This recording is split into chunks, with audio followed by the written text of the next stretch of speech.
really comes down to one thing, and that's to be customer-led in everything that we do.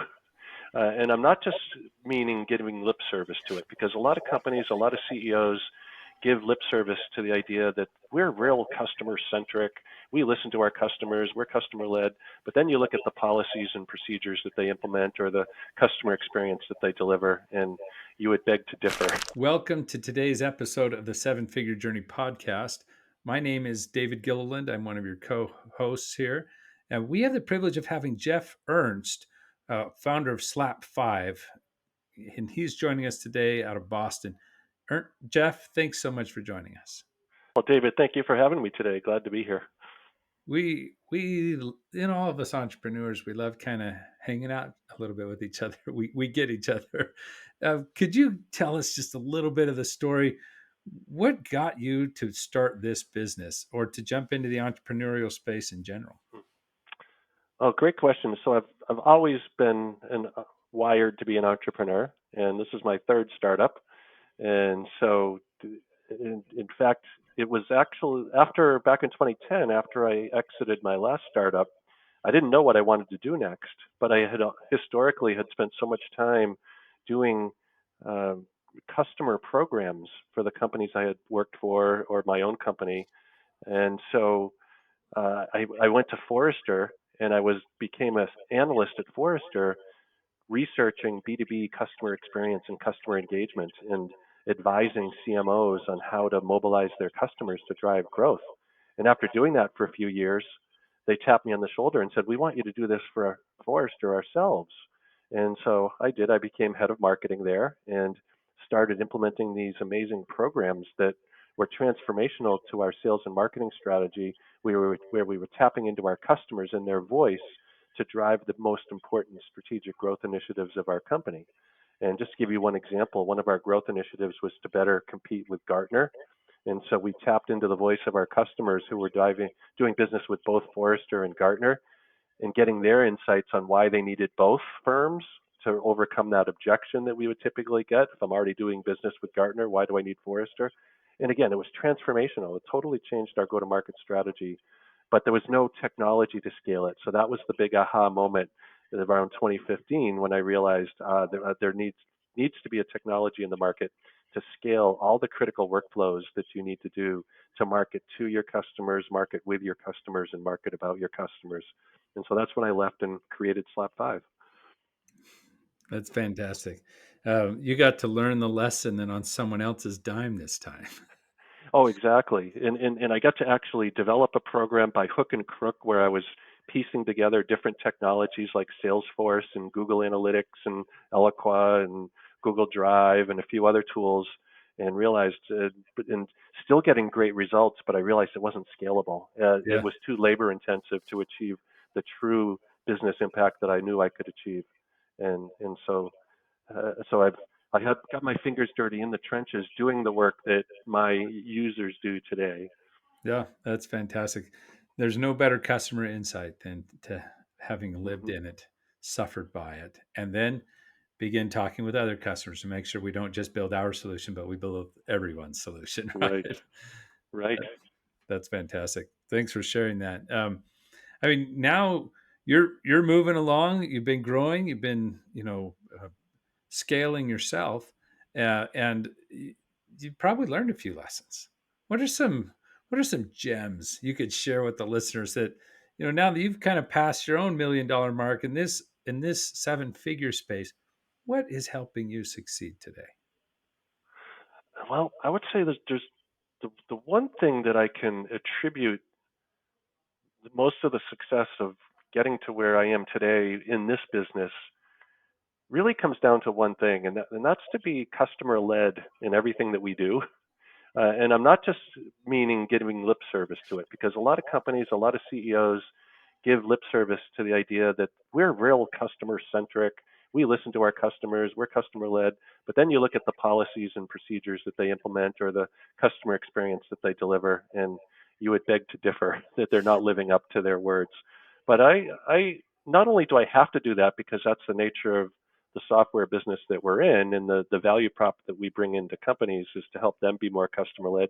So we have to do it ourselves, but I also believe it's the right way to be. And so let me give you some real examples. I mean, even in the earlier startup phase, I probably interviewed 100 people in my target market before writing the first line of code. Nice. And I found out what all the biggest challenges, objections, obstacles would be to make sure that we had them knocked down and to make sure that we were solving the right problem and building the right product. And so I know a lot of people at very early stage, they need to do that, but they probably didn't give it as much rigor. But then, factor on when I was about $500,000 and I realized even before that, I needed to start to scale and hire people. And my first actual payroll hire was my head of customer success. And so, to be truly customer centric, that was my first hire because I realized in order to really scale the business, we have to make customers successful first before we can turn them into advocates that are then going to, sing our praises in the marketplace and share the success they've had with us. And so hiring that first, my first hire being a customer success person shows that we're being customer led. And then, after passing a million and really trying to now with our eyes on 5 million, I'm saying, our breakout strategy that we have right now to get to 5 million is also all around tailoring the whole customer life cycle such that we have a sharp focus on creating successful customers, and we're instrumenting all the policies and practices we need to make sure our customers are getting the most value.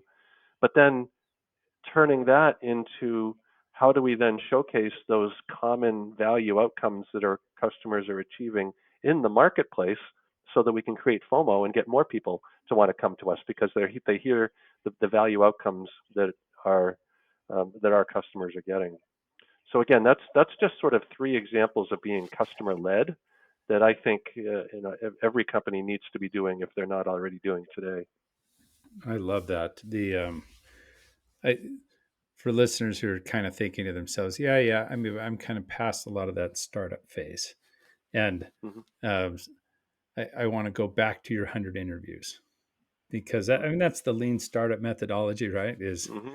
go do your 100 interviews before you do a single line of code. You can hold a piece of paper up and say, pretend you're pushing this button. When do you get a wow? As you or as you're listening and learning, but you don't have to write anything. A lot of times we think after we pass the seven figure space or we're into seven figures, we're in that journey, we think, yeah, we understand our customers. And that is the beginning of our downfall, Yes. right? Instead of, again, getting curious and saying, am I doing my interviews? If we're making a shift, have I started listening? Yep. Because we're always cut out of the market by someone else like you are doing right now that are saying, this is missing. This isn't Yep. there.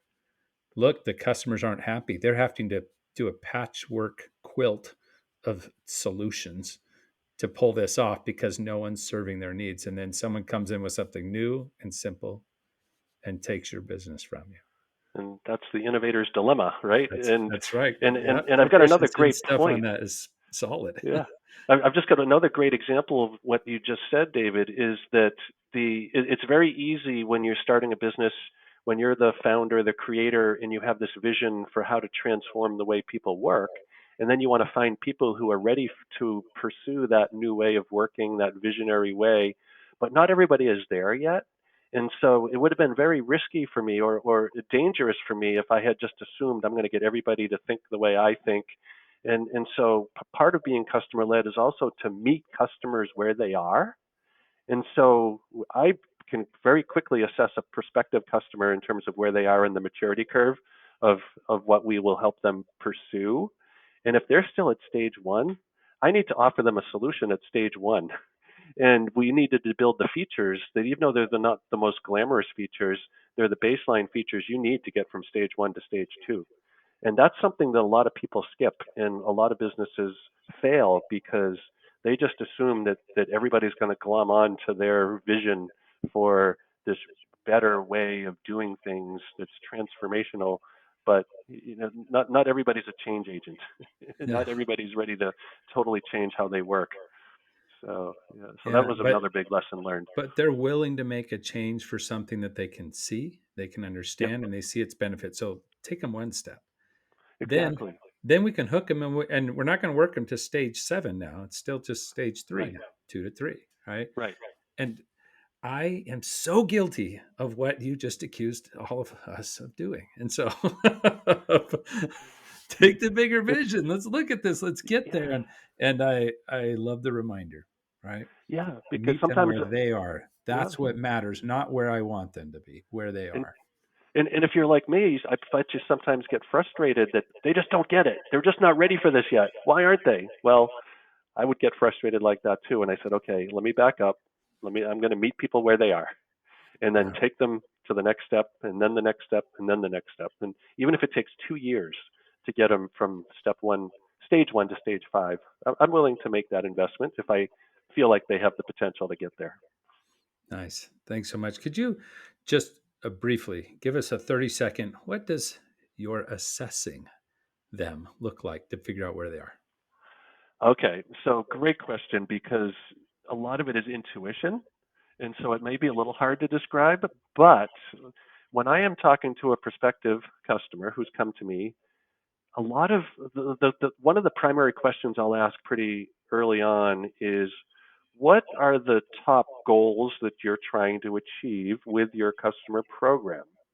And if they come back to me with a list of activity based measures like I need to create 10 case studies every quarter, I need to get 20 peer reviews, Yeah. and I need to add 30 advocates to my program, then I know they're probably very early on in their maturity and they're not necessarily thinking about how can they drive revenue in their company. But if they come back to me saying, my company is looking to reinvent itself as an AI company first, and we know that we're going to do that by mobilizing our customers in our voice, then I know I have somebody who I'm going to be taking to stage five pretty quickly and who is totally ready to rock with my methodology, my framework, my IP that's going to basically execute against the vision that I originally laid out when creating my company. And then Nice. people will be somewhere in between there too, but those are the two sort of end posts. So what I heard in there, breakdown for listeners too, is that when you're looking at assessing, when you want to go to where the customer is at, it takes one, talking with them, Hmm. spending time with them, but two, you have some go-to questions. And so if we can each sit there and say, to really understand where the customers are at, so I know what they're ready for, what they're ready to buy, and what I need to build for them to move that direction, right? Step at a time. I probably, it's not just intuition, it's that I've learned that certain questions and then the way those answers come across, I Hmm. could pattern those out so that my team could also assess where the customers are at, even though they may not have the same intuition. I could get the key questions. Let's ask these questions. Let's look at the answers. Now, let me teach you what the different answers mean. When they're looking this direction, that means they're here. When they're looking this direction, it means they're here. And that's what they're ready for. Don't sell them on the big vision yet. Help them achieve the step they want to take. It's their map, their journey. We're here to help them, kind of thing. And let's learn from. Does that capture it enough? Yeah, it pretty well does, and it's not like not a binary like they're either ready or they're not. People Yeah. could be at different levels, and so then I have to make the judgment call as to, well, is this somebody that I should just meet them where they are and just tell them how I'm going to do what they want to do today, or is it somebody that has that need but has the potential to look greater, where I'm going to sell the vision, paint the vision, but sell today's Yeah. execution, right? And so those are the people in the middle where, and a lot of times they will. That's one of the reasons why they buy from me versus a competitor is they say, yes, I like where I can go with this company in the future, even though it might take me 2 or 3 years to get there. Yeah. But right now, I've learned to build, I trust you. You've helped me take the step I Right, was ready to take. right. Right. And so you're building the trust so the big thing can happen for them and for you. That's right. That's neat. Jeff, thanks for sharing that. Um, Okay, well, I mean that was a great nugget in understanding and keeping our customer focus, true customer focus, not just lip service as we grow. What are you working on now? What are the struggles, the things kind of holding you back, or that you see that you need to conquer to continue to grow and do what you want to? Yeah, great question. And so I have a champagne problem right now. And my champagne problem is that my company SlapFive, we at last December, one of our competitors who was the first mover in our space with a very tactical solution got taken out of the market. And now they have 300 customers that are looking for a new solution. And we have about 50 of them that have come to us so far. And I am now so heads down in my business Hmm. that I do not have any time to work on my business. Uh, Maybe I'm using an overused cliche there, but that's the only It cliche I can works. think of that describes this situation. But I'm so now not bogged down, but I'm so committed and tied up with client deliverables, and both in terms of this avalanche of new customers that are coming at us that we have to now convince, yes, we are the best solution for them to migrate because they're feeling a little burnt. And maybe it takes a little bit even more to earn their trust than somebody that hasn't been burnt by a prior vendor. And then that's in the pre-sale side. But then on the post-sale side, it's obviously straining our ability to implement customers. So I'm trying to think of all kinds of ways to scale and automate, but I spend a lot of the time actually working on customer deliverables myself and on customer calls and helping them strategize and helping them migrate data and things like that.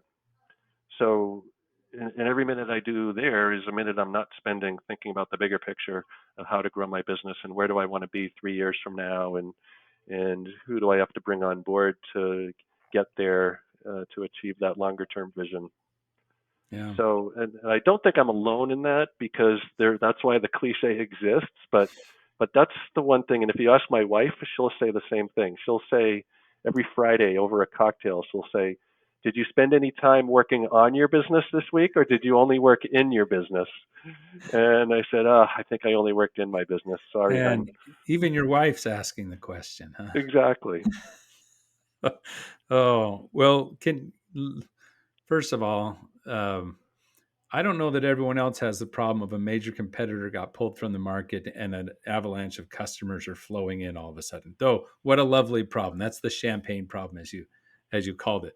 Uh, but but as we've grown, we often get stuck working in the business, and that's relevant to all of us. Can I ask first some questions? Hmm. One, is this a short term problem? Is this a we take on this avalanche and then things mellow out and back to normal? Or is this a new level of being stuck working in the business until you figure it out because it all jumped up and it stays up? Is this temporary bump in workflow Yep. and then it settles down? No, it's more than just a temporary bump. Well, I mean, it's definitely a temporary bump in new business, but in terms of my behavior pattern, I very easily let myself get sucked Oh, into okay. the day-to-day things. And so this Okay. was a symptom even before this avalanche began that I would spend too much time working in the business and not working on the business. So I'm kind of inclined to do that, and it could be because I'm so customer led. I'm going to jump into every situation where I feel like a customer isn't being implemented quick enough or served best, Yeah. or there's something else we can do, or there's this another product feature that we need to be designing to satisfy this new prospect or something like that. So Great. That yeah, answered the question well. Thank you. okay, Thank you for getting clear for us. Yeah, it's a me problem. It's me, it's a right? me The, problem. the Guilty as situation has charged. just made it more dire, but but it's ongoing. Exactly, Uh, exactly. let me ask some other questions. And why solve it? Why fix this problem? What's the cost to you to not spend more time working on your business and building that?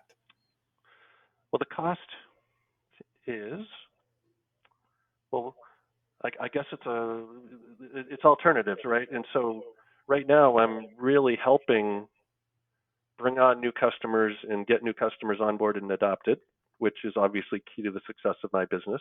But what I'm not doing is focusing on enough of building some of the relationships in the market that we need to some of the strategic relationships and alliances with other companies that we need in order to grow the market itself or Yeah. to create demand that might be coming a year from now, 2 years from now, 3 years from now.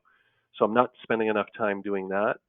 I'm also not spending enough time building relationships with some of the key executives at, within my ecosystem of companies where some of those companies in that ecosystem may be the future acquirer of my company because I recognize that my company, and I do not have a goal to take this to be a billion dollar company because I know I'm serving an unmet niche within the overall marketing technology space that makes more sense to roll up into more of a platform player than for me to try to become a platform player Yeah. by by adding some of the more legacy and established capabilities because this is a new emerging market, but sooner or later the Salesforces and Oracles and SAPs and Adobe's of the world are going to realize that this is a big missing piece of their portfolios.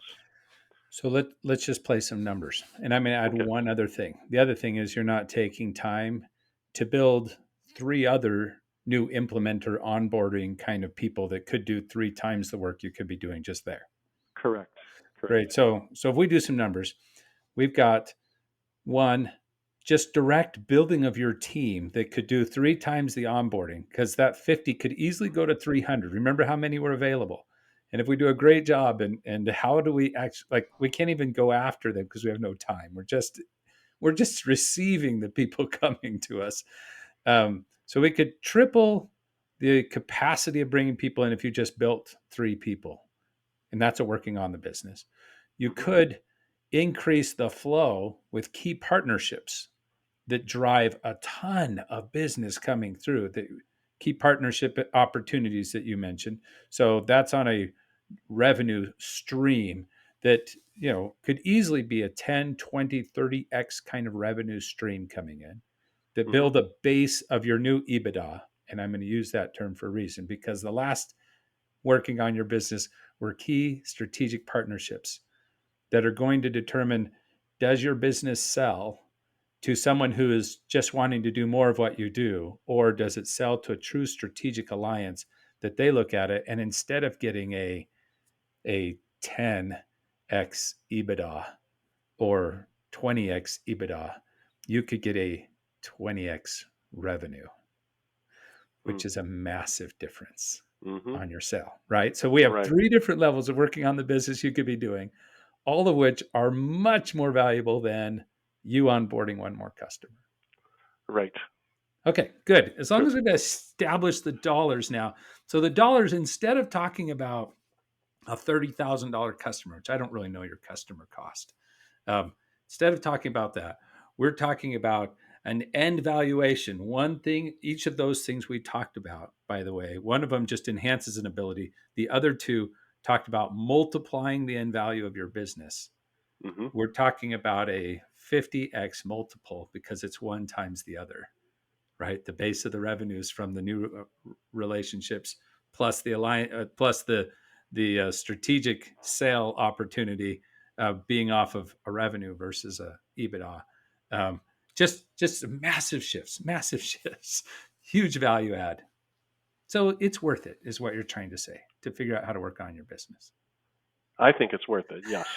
And so let me give you another challenge though in working on the business because it would be easy to say yes, just hire three more people to implement, and we can do that.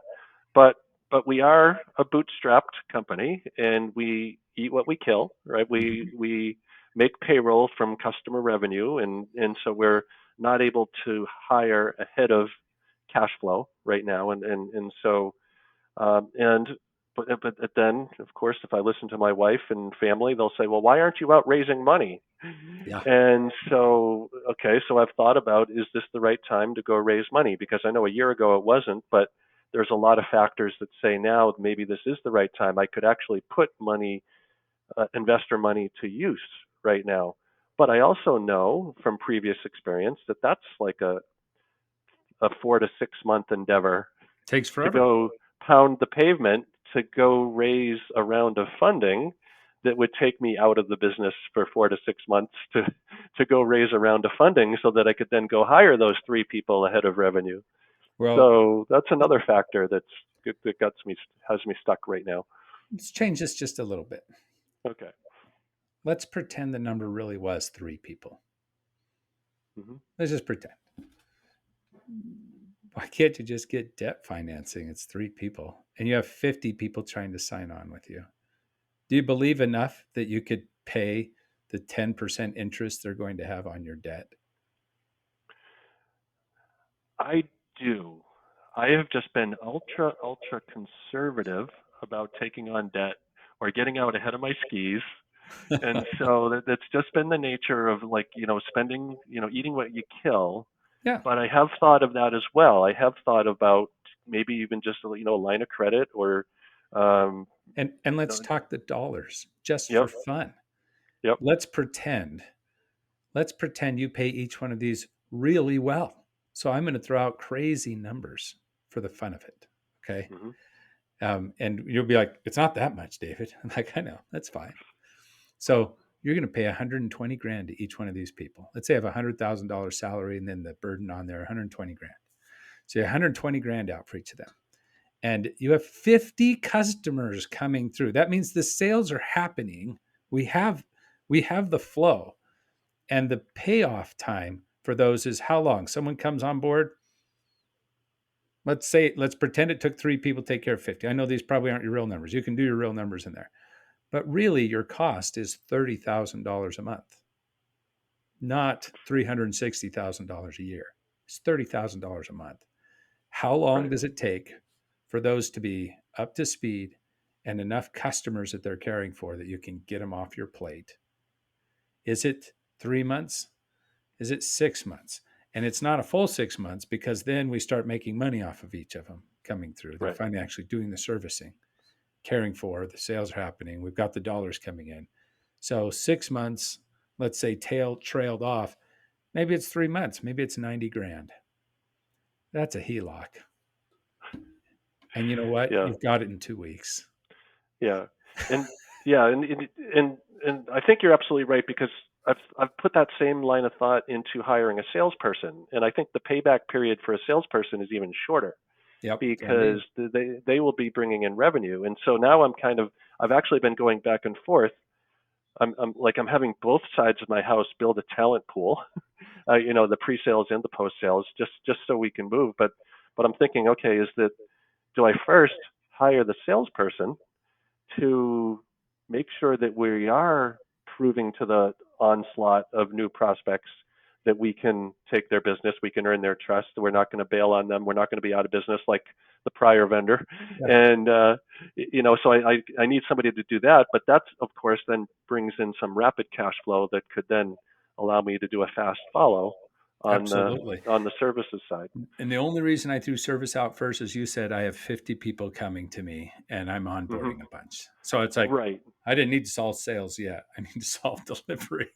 and right, and then we need the sales to keep it going. So I love your thinking. If we can get more of that 300, get those 50 coming in and then see that the rest of them are happening, you've got a good problem there. And yep, investor money takes a long time and it gives up a lot. Remember the kind of 50x return we're talking about. 50x return goes to them too, while I'll give up 10% to a yep, debt thing if I can. And you're in a stage where you probably could because you're not looking at hiring 30 new people, which you need outside right, funding for. We're talking about 3. right. And So, so, anyway, so let me ask you this, David, yeah, and I'm not really asking you to name um, firms or anything, but what's the category of debt financing provider that you think would be appropriate in this situation that I'm in? Do you think is it my commercial bank? Is it a SaaS based, one of these vendors? Because I get hit up every week with like, you know, finance, factor your receivables, or here's another line of credit that you can activate in 24 hours, or this or that. So You, they all you sound have like fly by night. you have the exact same work to do to make sure your financials are in order, so Yep. you can show it to them. Right? Right. Here's my balance sheet. It's clean. You can see it. You can see my current ratios, all that kind of stuff. Right? You can see where I am, and here's my P&L and predictability along there, and here's our forecast, and here's how we've tracked against forecasts in the past. You show those things to them. Everybody wants that. So Hmm. when that's together, share it with six of them. Find out who is the best both partner and who's the best rate, right? I want both. I want a good partner and a good rate. People that I feel like we have a good relationship with, that I can go to them when I need something different too, when we need some changes. So good partner, good rate, take it, run with it. But yeah, have them compete. Just let them know. Well, I've got these deals from others. You'll be surprised how much these banks actually Ah, want. interesting.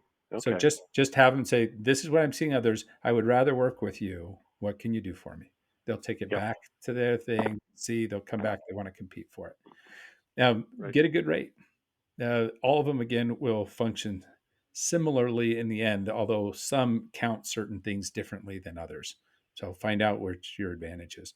Your job is get your finances in order so you can share that. Sorry, that was one side. Now, if we're going to build and you're going to work yourself out of this position and role, that doesn't solve your problem. That just feeds, you know, your issue was I like to work in the business. So I want you to remember and hold on to that, let's say 20 to 50x kind of return that can come by you working on the business instead of in it. Hmm. So why are you doing $100 an hour work when you should be doing $10,000 an hour work? Hmm. I know you get a dopamine rush from talking to the customers. It's I get it. Yep. But if you really cared about your customers, you would find a way to take care of 10,000 of them instead of Right. 50. Right.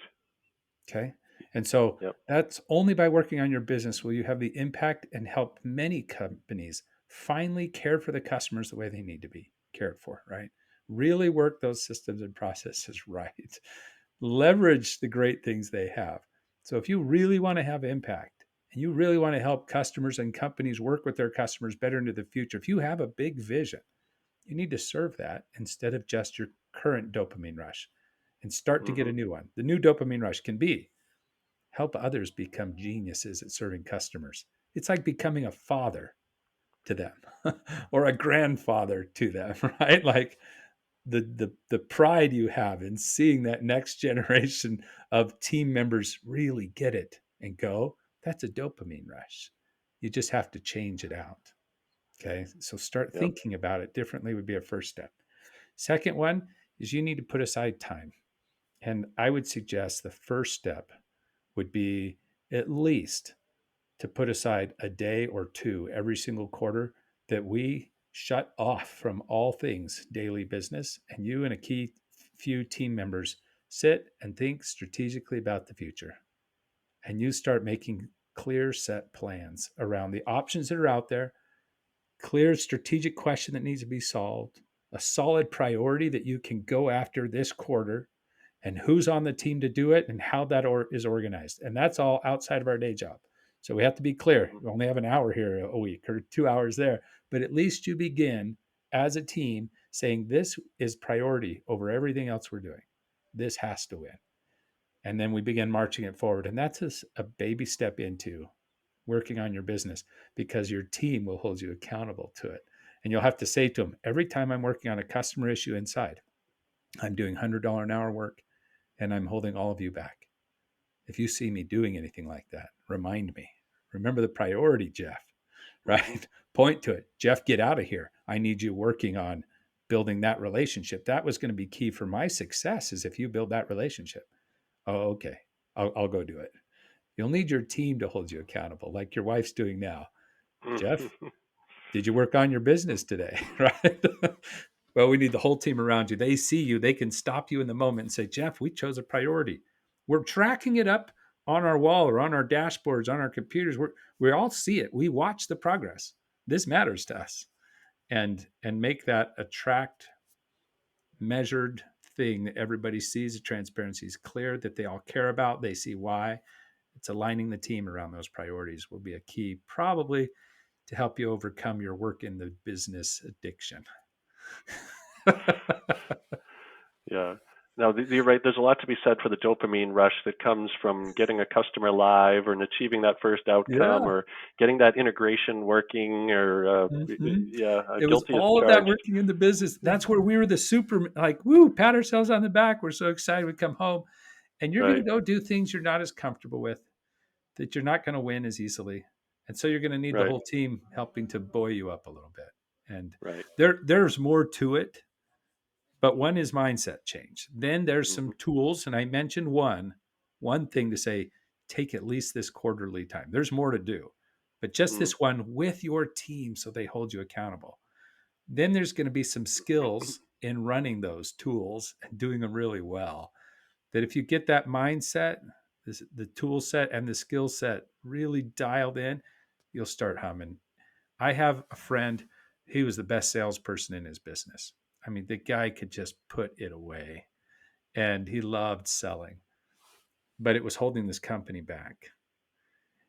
And he finally began to let go of it. It's like, you have to let go of sales. And I mean, the guy could close 2 to 4 million in business a year. He was good. Okay. He was just really good. He's since built a sales team. He stepped out of it and they are rocking it. They're now closing as a team, they're doing close to like 40 million now. And they're really going. They're doing great. Hmm. And that's on annual sales. They're not a recurring base. They're doing annual new Okay. sales of 40 million. And so that's big stuff. Well, he went back and filled in for someone who was going through cancer treatments. He stepped back in because he could do this and he knew the client. I can do this. The dopamine was gone. He was like, I had no fun. And every moment I spent doing those sales, I was away from the stuff that I knew made a big difference. His Uh, dopamine had gone to a new place and he okay. was soaring in that new place. So I want you to know it's both possible and Yep. essential for serious growth. Because while he was there doing it, they were capping out at like 10 million in sales with the team because he was the number one guy and he was out there and he was running those. When he stepped out, that team could grow and be built the way it needed to. And they were at 40 million. Right. So, so just know you got to let go. Yeah. You got to let go. No, I can see that because I actually do really get turned on by that type of more strategic work, especially Yeah. with the key players in the ecosystem and building relationships with them and understanding where they're going with their company strategies Mm-hmm. and thinking long term and that's actually where I am my better skilled at And doing that type of work. I'm not as skilled at manipulating Excel spreadsheets and mapping data into Salesforce and so yeah, you're set up for it. And by the way, some of those relationships, especially if you're delivering a service for them too, and they see the hmm, growth potential, some of them will fund your growth. right, Some of them will pay for that new headcount right, and say, prepayment, here's the cash. Help us. We need more of you faster. And you're like, all I need is more team members. Oh, we'll help more of you faster, much right. better rates, much faster dollars, and move quicker. So you've got a lot of options there. All right, you and I need to keep talking, but this kind of wraps up this podcast today of the Seven Figure Journey podcast that we have. We're so grateful we got to have you on the call, Jeff. What wonderful, meaty things we got to dive into. Um, how would people get in touch with you if they wanted to, pick your brain or stay in touch? Sure. I'm on LinkedIn. I'm Jeff Ernst, and our email is jeff@slapfive.com, spelled out SLAPFIVE.com.